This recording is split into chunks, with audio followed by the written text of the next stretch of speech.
நீங்கள் பார்த்தீங்கன்னா இந்த ஸ்ப்ரிங்கு வந்து கட் ஆகிருக்கு. அதனால் நீங்கள் வந்து டோரில் இந்த லிவர் வந்து நீங்கள் ரிலீஸ் பண்ணும்போது அது என்னென்னா அப்படியே அந்த லோயர் பொசிஷன்லேயே இருக்கும். அது திரும்பி அந்த நார்மல், அதாவது ஹரிசாண்டல் பொசிஷனுக்கு வராது. இந்த மாதிரி ஒரு ஸ்ப்ரிங் இருக்கும். ஸோ அது வந்து இதில் கட் ஆகிருக்கு. நீங்கள் பார்த்தா உங்களுக்கு தெரியும். ஸோ இந்த கட் ஆனதுனால அந்த டென்ஷன் இல்லை. ஆக்சுவலி இந்த ஸ்ப்ரிங்கை நம்ம ரீச் பண்ணுறதுக்கு ஃபஸ்ட்டு இந்த சர்க்ளிப்பை வந்து நம்ம ரிமூவ் பண்ணணும். சர்க்ளிப் ரிமூவ் பண்ணுறதுக்கு இந்த மாதிரி ஒரு டூல் உங்களுக்கு தேவை.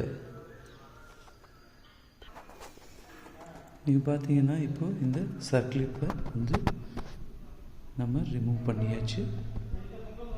நம்ம இதை சைடு வச்சுடுவோம். நெக்ஸ்ட் நீங்கள் இந்த ஸ்ப்ரிங்கை பார்க்கலாம். So this is a new spring. இது வந்து பிரேக்கான அந்த ஸ்ப்ரிங். ஸோ இந்த ஹூக் வந்துட்டு இதில் வந்து கட் ஆகிடுச்சு. அதனால தான் இந்த ஸ்ப்ரிங் டென்ஷன் இல்லாமல் லிவர் வந்துட்டு it's not coming to the horizontal position.